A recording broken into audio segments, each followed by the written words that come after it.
Assalamualaikum warahmatullahi wabarakatuh. Perkenalkan, nama saya Maksud Sakira Sandi. Nama saya Leo Levoliza. Di sini saya akan mengapa saya mengambil judul praktik bisnis yang tidak halal. Dari segi agama dan Pancasila berkaitan dengan tindakan atau pebisnis yang melanggar prinsip-prinsip moral dan etika diajarkan di agama serta nilai-nilai yang terkandung dalam Pancasila sebagai dasar negara Indonesia. Secara agama, misalnya dalam Islam, bisnis yang tidak halal bisa melibatkan praktik riba, penipuan, dan eksploitasi yang merugikan pihak lain. Sedangkan dari Pancasila, praktik bisnis yang tidak sesuai dengan prinsip Pancasilaan, keadilan sosial, kesejahteraan, dan kebersamaan, dan saling menghormati hak asasi manusia. Dan juga bertentangan dengan nilai-nilai yang dijunjung tinggi dalam keadaan berbangsa dan bernegara. Praktis bisnis yang tidak halal ini bisa mencakup berbagai bidang, mulai dari perdagangan barang haram, manipulasi harga, penggunaan pekerja secara tidak adil, hingga praktik korupsi dan penipuan. Sebagai akibatnya, bisnis tersebut dapat merugikan banyak pihak, termasuk konsumen, pekerja, dan bahkan masyarakat luas, serta menciptakan ketimpangan ekonomi dan sosial yang bertentangan dengan tujuan negara untuk mewujudkan kesejahteraan bersama. Oleh karena itu, sangat penting untuk menjadikan prinsip-prinsip agama dan Pancasila sebagai landasan dalam menjalankan praktik bisnis yang adil dan bermoral. Sekian, Terima kasih. Assalamualaikum warahmatullahi wabarakatuh. Di sini saya sudah dengan narasumber, saya akan menanyakan beberapa contoh-contoh dari bisnis yang tidak halal. Bagaimana menurut Anda? Beberapa bisnis yang tidak halal itu terbagi dari 5 bagian. Yang pertama itu ada riba. Riba itu semacam kayak bunga yang berlebihan. Yang kedua itu ada penipuan dan pemalsuan. Dan yang ketiga monopoli dan praktik anti kompetisi. Terus yang keempat ada eksploitasi tenaga kerja. Dan yang terakhir ada perdagangan barang haram. Sekian, terima kasih. Waalaikumsalam warahmatullahi wabarakatuh. Di sini saya akan mewawancarai Saudara Martoni dalam praktik bisnis yang tidak halal. Bagaimana tanggapan Saudara Martoni terhadap praktik bisnis yang tidak halal dalam agama dan Pancasila?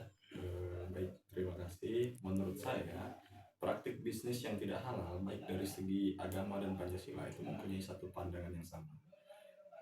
Pandangannya adalah bisnis yang tidak halal itu adalah tidak boleh ataupun dilarang, baik dari segi Pancasila maupun agama. Karena mengapa? Karena bisnis itu yang merugikan ataupun sifatnya yang tidak adil ataupun sifatnya yang tidak jujur itu tidak diperbolehkan, baik dari segi pandangan agama maupun Pancasila.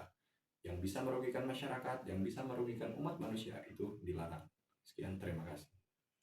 Terima kasih tanggapan Saudara Martoni. Assalamualaikum warahmatullahi wabarakatuh. Assalamualaikum warahmatullahi wabarakatuh. Di sini saya akan mewawancarai saudara yang bernama Wahab. yang tentang materi tentang praktis bisnis yang tidak halal menurut pandangannya dari segi agama dan Pancasila. Silakan saudara. Baiklah, saya akan mencoba menjawab ya. Walaupun pengetahuan saya belum bisa terlalu mengetahui, tapi dari pengalaman yang sudah saya lewati, ya menurut saya di ajaran agama manapun dan di aturan negara manapun bisnis yang tidak halal itu dilarang. Terlebih di Indonesia. Indonesia ini kan mayoritasnya masyarakatnya itu masyarakat yang percaya dengan adanya Tuhan. Dan di ajaran agama-agama itu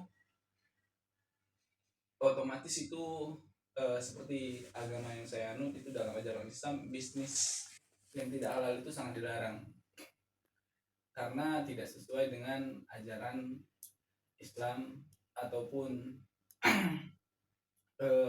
ajaran dalam Al-Quran itu dilarang, seperti dijelaskan itu di dalam surat apa ya, kalau nggak salah surat Al-Baqarah ayat 183, itu dilarang karena yaitu dia merugikan sesama manusia.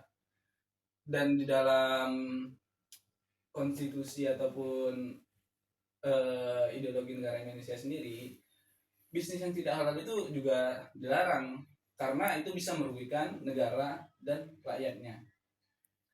Tetapi tidak bisa kita mungkiri petinggi negara, abdi negara, kemudian orang-orang yang berada di puncak kekuasaan itu sangat sering melakukan bisnis yang tidak halal. Contohnya seperti korupsi.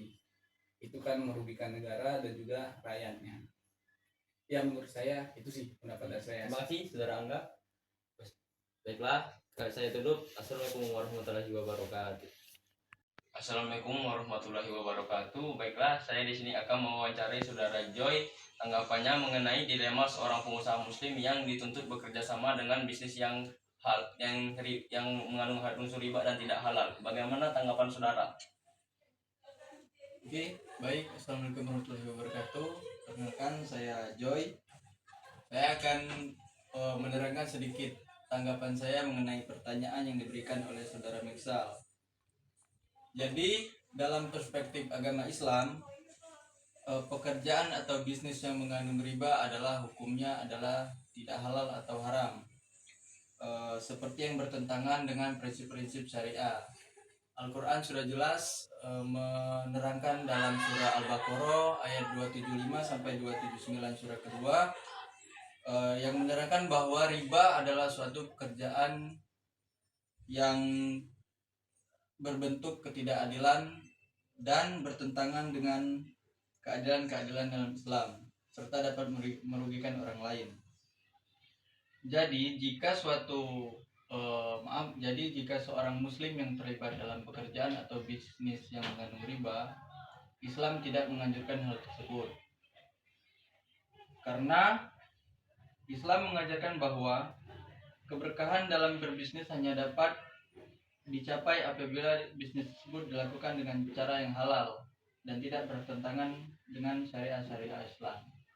Nah, sedangkan dalam perspektif Pancasila merupakan dasar negara Indonesia yang mengandung banyak nilai-nilai moral di dalamnya. Di antaranya yaitu Pancasila menerapkan prinsip gotong royong, musyawarah untuk mufakat, dan keadilan sosial bagi seluruh rakyat Indonesia.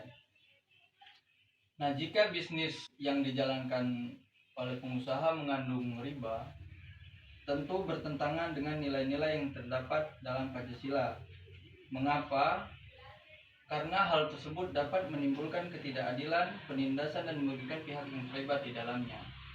Nah, bagi seorang pengusaha yang menjunjung tinggi nilai-nilai moral dalam Pancasila, ia dianjurkan untuk mendirikan suatu pekerjaan atau perusahaan yang bukan hanya menguntungkan secara finansial atau bagi diri sendiri.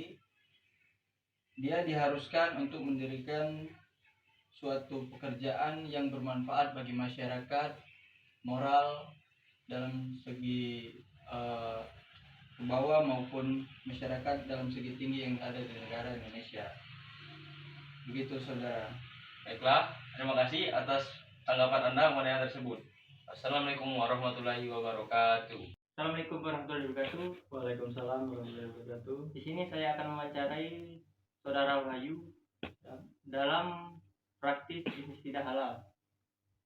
Bagaimana tanggapan Kak Wahyu terhadap bisnis ini yang tidak halal dan riba dalam Pancasila dan agama? Baik, langsung saja saya jawab ya. Jadi terkait bisnis yang tidak halal atau haram seperti riba ya contohnya. Baik, tanggapan saya dari segi agama jelas bertentangan dengan agama kita seperti yang dijelaskan di surat Al-Baqarah ayat 279 bahwa Allah akan memerangi orang-orang yang tidak meninggalkan riba. Jadi riba ini sendiri merupakan suatu kegiatan yang merugikan salah satu pihak, di mana sangat bertentangan dengan agama kita. Dan juga dari segi Pancasila sangat bertentangan dengan sila ke-1 dan juga sila ke-5. Sila ke-1 kita yaitu Tuhanan Yang Maha Esa, berarti secara tidak langsung riba ini juga bertentangan dengan agama kita yaitu agama Islam. Dan dari segi sila ke-5, keadilan sosial bagi seluruh rakyat Indonesia, dikarenakan riba ini merugikan salah satu pihak, berarti riba ini dianggap tidak adil, berarti sangat merugikan dan juga sangat bertentangan dengan apa yang terjadi di masyarakat kita sekarang.